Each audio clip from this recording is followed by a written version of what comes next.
안녕하세요. 코레그로입니다. 그동안 인간의 활동으로 인한 온실가스 증가로 현재 지구는 지구온난화로 이상기후가 문제가 되고 있습니다. 그래서 세계적으로 탄소 배출 감소를 위해 노력하고 있는데요. 이 농업 쪽에서도 탄소를 줄이기 위해 저탄소 농법을 필요로 하고 장려하고 있습니다. 오늘은 저탄소 농법에 왜 완효성 비료가 필요한지와 이 완효성 비료의 종류와 특징 그리고 사용 시 주의사항에 대해서 알아보겠습니다. 먼저 온실가스의 배출 순위입니다. 먼저 1위는 에너지 생산을 위한 화석연료와 연소이고요. 2위는 각종 산업에서 제조 및 건설 시 발생하고 3위가 바로 농업과 관련된 것인데요. 이 가축에 의한 메탄 배출 그리고 농가분들이 사용하시는 이 비료 사용으로도 지구 온난화를 발생시킵니다. 이 농업도 온실가스 배출량 3위로 저탄소 농업이 반드시 필요한데요. 이 먼저 저탄소 농법의 토양 관리로 이 경운의 최소화가 나오는데요. 이 토양을 경운하면 토양 속 탄소가 공기와 만나서 이산화탄소로 배출됩니다. 그래서 토양 속에서 탄소를 잘 저장할 수 있게 녹비작물이나 미생물 활용하는 방안이 있고, 그리고 이제 벼농사에서도 많은 온실가스가 배출되는데요. 이 물이 담겨 있는 상황에서 유기물이 분해될 때 메탄가스가 많이 생성됩니다. 그 밖에 가축이 발생시키는 메탄가스를 감소시키기 위해 사료 개선, 분뇨 관리, 에너지 절감을 위한 스마트팜 도입, 재생에너지 활용 등이 있습니다. 그 농작물을 키우는 농업에 있어 이 저탄소 농법을 위해서는 이 완효성 비료를 사용하시는 게 좋은데요. 이 먼저 농업과 관련된 온실가스 종류입니다. 우리는 흔히 지구 온난화 하면 이제 이산화탄소만 생각하시는 경우가 많은데요. 이 지구 온난화에 영향을 미치는 정도를 이산화탄소가 1이라고 가정했을 때 메탄은 30배, 그리고 아산화질소는 300배의 더 지구 온난화에 영향을 줍니다. 여기서 이 아산화질소가 농가분들이 사용하시는 비료에 의해서 많이 발생합니다. 먼저 완효성 비료에 대해서 좀 알아보겠습니다. 말 그대로 이제 완효성 비료는 농가분들이 잘 아시듯이 이제 비료의 효과를 오랫동안 지속적으로 발휘하도록 만든 제품입니다. 그리고 이제 완효성 비료라고 해서 모든 성분이 완효성으로 공급되지는 않습니다. 질소만 완효성인 비료가 있고 그 밖에도 다양한 성분들이 완효성으로 된 비료들이 있습니다. 그리고 생물학적, 화학적, 코팅 완효성 비료 등으로 구분할 수가 있습니다. 이 완효성 비료의 사용은 질소 유실을 감소시켜 주는데 이로 인해 앞서 설명드린 지구온난화에 큰 영향을 주는 아산화질소의 배출을 감소시켜 줍니다. 그리고 완효성 비료는 토양의 산성화, 염류집적에 영향을 덜 주게 되고 이 토양의 생물 다양성을 증가시키는데 이는 토양의 탄소를 더 잘 저장할 수 있게 만들어주고요. 그리고 완효성 비료는 비료의 효율성이 좋아 비료 사용량 자체를 줄여줍니다. 특히 비료를 만들 때 질소 성분의 경우 많은 에너지를 필요로 하는데요. 이 완효성 비료는 비료 사용량을 줄여주고 질소의 유실 방지로 이 저탄소 농법에 크게 기여할 수 있습니다. 또한 완효성 비료는 작물의 성장과 생산성을 높여 이 토지 사용을 효율적으로 할 수 있게 만들어서 이 탄소 배출 감소에 크게 도움이 될 수 있습니다. 저탄소 농법에 왜 완효성 비료를 사용해야 하는지 알아보겠습니다. 우리가 토양에 유박, 유기질 비료를 넣던 그 어떠한 비료를 넣던 간에 식물이 흡수할 수 있는 질소 형태는 암모니아태 질소와 질산태 질소 두 가지입니다. 왼쪽의 암모니아태 질소는 토양과 다른 전하로 이 토양에 강하게 흡착되어서 오랜 기간 질소를 공급할 수 있습니다. 반대로 오른쪽의 질산태 질소는 토양과 같은 전하로 토양에 흡착되지 못합니다. 그래서 식물이 빠르게 흡수할 수는 있지만 공기 중으로 쉽게 날아가거나 물을 주면 근권 밖으로 쉽게 유실됩니다. 이 암모니아태 질소는 오랜 기간, 질산태 질소는 짧은 기간 동안 질소를 식물에게 공급합니다. 이 농가분들께서 사용하시는 비료는 대부분 암모니아태 질소로 되어 있거나 암모니아태 질소로 변화합니다. 하지만 대부분 석효성 비료로 금방 질소기가 떨어져서 추비를 하시는데요. 이 암모니아태 질소는 오랜 기간 양분을 공급한다고 했는데 왜 그럴까요? 이 바로 토양에서는 암모니아태 질소가 질산태 질소로 변화하는 질산화 작용이 일어나기 때문입니다. 이 질산화 작용은 토양에 있는 미생물에 의해 발생되는 건데 무조건 발생되는 현상이라고 보시면 되고요. 이 토양 상태에 따라서 빠르면 하루만 해도 암모니아태 질소가 질산태 질소로 변화합니다. 그래서 일반적인 화학 비료를 토양에 넣게 되면 암모니아태 질소라고 하더라도 빠르게 질산태 질소로 변화하는데 이 질산화가 일어나는 과정에서도 앞서 말씀드린 아산화질소가 생성이 되고요. 또한 질산태 질소 자체만으로도 이 토양이 습하거나 공기가 부족하게 되면 아산화질소로 변화합니다. 즉 농가분께서 사용하시는 일반 비료는 이 지구온난화에 큰 영향을 주는 아산화질소가 많이 생성되는 것인데요. 완효성 비료는 뒤에서도 설명을 드리겠지만 코팅으로 감싸거나 요소, 암모니아태 질소 형태로 더 오랜 기간 유지시켜서 식물이 질소를 효율적으로 흡수하기 때문에 아산화질소가 적게 생성되어서 이 저탄소 농법에 훨씬 효율적이라고 볼 수 있습니다.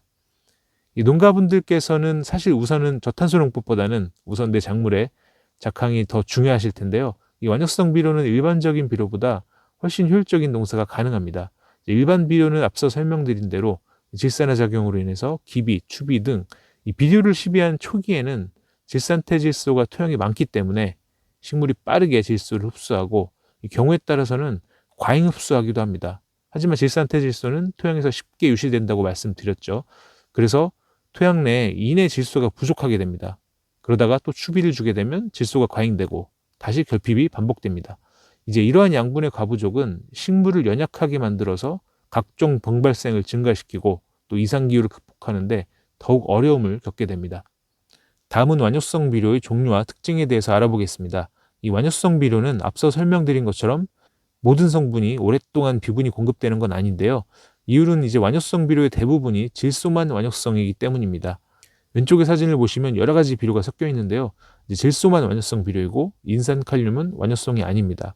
그리고 이제 오른쪽 사진은 MU라는 비료인데요. 질소만 완효화시킨, 즉 요소를 오래가도록 만든 비료입니다.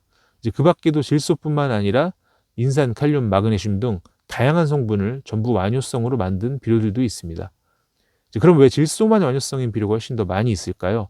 바로 인산, 칼륨은 그래도 토양에서 꽤 오랜 기간 양분이 유지되기 때문입니다. 질소는 앞서 설명드린 대로 암모니아 태질소는 사실 오래 유지될 수 있지만 질산화가 일어나기 때문에 토양에서 금방 유실되고요. 인산은 2개월에서 수년, 칼륨도 1개월에서 수년간 유지될 수 있습니다. 그럼에도 질소만 완효성인 것보다 이제 바사코트처럼 다양한 성분이 완효성인 비료가 좋은 이유는요.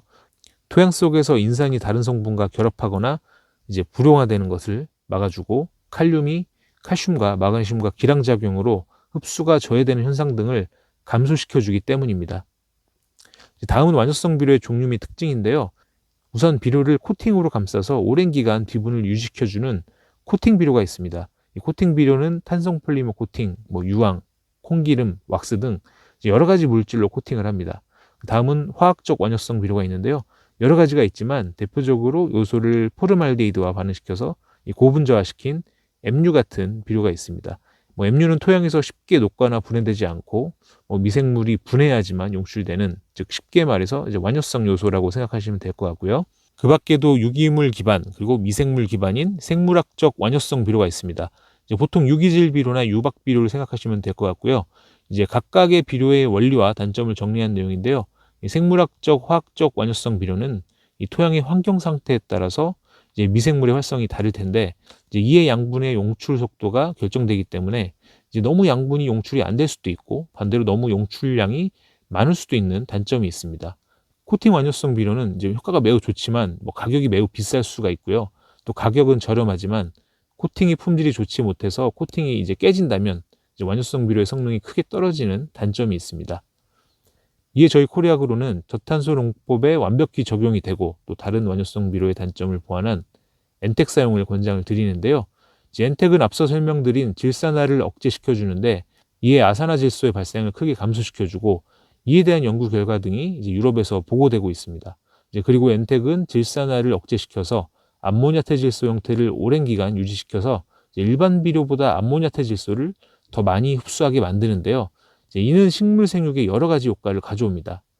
우선 암모니아태 질소 위주의 공급은 뿌리 발달에 더욱 유리한데요. 암모니아태 질소는 아미노산 단백질을 뿌리에서 합성시켜서 뿌리를 먼저 발달시키고 지상부를 발달시킵니다. 하지만 일반 비료는 질산태 질소를 더 많이 흡수하게 되는데 질산태 질소는 지상부에서 아미노산 단백질을 합성합니다. 식물은 뿌리보다는 지상부를 더 발달시키려는 경향이 있기 때문에 지상부에 비해 뿌리가 발달하지 못합니다. 그리고 암모니아태 질소는 근권의 산도를 약산성화시키는데요. 이 토양에서 흡수하기 어려운 성분인 인산과 미량요소의 흡수를 증진시켜줍니다. 이 표를 보시면 인산은 거의 4배, 미량요소도 2배에서 3배 이상 흡수력이 증진되는 걸 볼 수가 있습니다. 한 실험 사진인데요. 인광석에 질산태 질소와 암모니아태 질소를 넣은 것입니다. 인광석은 물에 녹지 않고 식물 뿌리에서 나오는 물질로 녹여야지만 식물이 흡수할 수 있습니다. 질산태 질소를 넣은 것은 이제 인광석을 녹이지 못해서 즉 인산을 흡수하지 못해서 성장이 거의 되지 못했지만 암모니아태 질소를 넣은 곳은 인광석을 녹여서 인산을 흡수하기 때문에 훨씬 더 성장이 잘 되는 걸 볼 수 있습니다. 그리고 암모니아 퇴질소 공급은 생체 에너지를 절약시켜 주는데요. 이 식물이 질소를 흡수하는 이유는 이 광합성과 더불어서 아미노산 단백질을 합성하기 위함입니다. 이를 위해 질산퇴질소는 식물체 내에서 다시 암모니아 퇴질소로 변환시켜야 합니다. 이때 굉장히 많은 생체 에너지가 소비가 되고요. 암모니아 퇴질소는 이러한 생체 단계를 생략하기 때문에 많은 생체 에너지를 절약하고 생육에 훨씬 더 유리하게 적용될 수 있습니다. 앞서 설명드렸던 생물학적, 화학적 완효성 비료는 이 토양의 환경에 따라서 미생물의 활성에 따라서 양분의 용출 속도가 다른 문제가 있고, 또 코팅 완효성 비료는 매우 비싸거나 코팅 품질이 좋지 못한 경우 완효성 효과가 크게 떨어지는 단점이 있다고 말씀드렸는데요. 이에 비해 엔텍은 코팅으로 된 완효성 비료도 아니고요.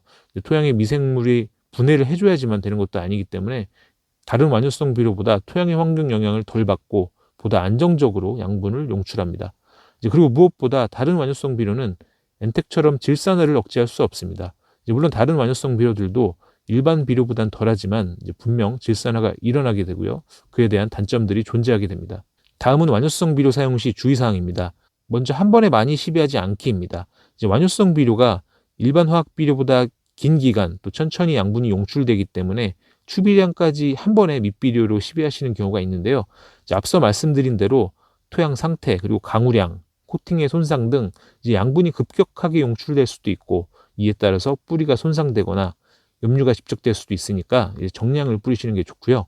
다음은 완효성 비료는 일반 비료보다 초기 생육이 느려 보인다는 건데요. 앞서 설명드린 대로 일반 비료는 초기에 질소를 급격하게 흡수시키기 때문에 잎색이 매우 진하고 마디가 길어져서 초기에 매우 잘 크는 것처럼 볼 수도 있습니다. 하지만 완효성 비료를 사용하시면 잎색은 좀 보다 연하게 그리고 절간이 짧게 자라기 때문에 초반에 성장이 느리다고 생각하실 수 있는데 오히려 더 정상적인 생육이라고 생각하시면 됩니다. 다음은 추비를 안 해도 되는 걸로 알고 계시기도 하는데요. 예를 들어 3개월간은 완효성 비료를 사용했다고 가정하겠습니다. 물론 완효성 비료는 3개월 동안 양분을 꾸준하게 공급할 것입니다. 하지만 식물이 성장하다 보면 양분을 많이 필요로 하는 경우가 있는데요. 고추를 예로 들면 꽃도 많이 피고 수정이 잘 돼서 착가량이 매우 많습니다. 이럴 때 착가량이 많은 고추를 열매를 다 키우기 위해서는 추비를 해주시는 게 좋겠죠. 3개월 가는 비료, 6개월 가는 완효성 비료를 사용하시면 물론 기존 관행 비료보다는 추비 횟수를 줄일 수 있습니다. 하지만 아예 추비를 안 줘도 된다고 생각하시는 것보다는 생육 상태에 따라서 적절하게 추비를 하시는 게 좋다 정도로 이해하시면 좋을 것 같습니다. 다음은 완효성 비료 사용 시 물 공급의 중요성인데요. 아무래도 완효성 비료는 물 공급이 충분하지 못할 경우에는 양분 용출이 제대로 되지 않아서 일반 비료보다 오히려 작황이 안 좋을 수 있습니다. 완효성 비료를 사용하고자 하시면 물을 충분히 공급해 주셔야 기대한 만큼 효과를 볼 수 있다는 점 꼭 알아두셨으면 좋겠습니다. 지금까지 저탄소 농법을 위해 완효성 비료의 필요성과 함께 완효성 비료의 종류 그리고 특징에 대해서 알아봤는데요. 이 지구 환경도 지키시고 또 농가분들의 작물도 좋은 작황을 보일 수 있게 이 완효성 비료 사용을 적극 권장드리면서 오늘 영상은 마치겠습니다. 감사합니다.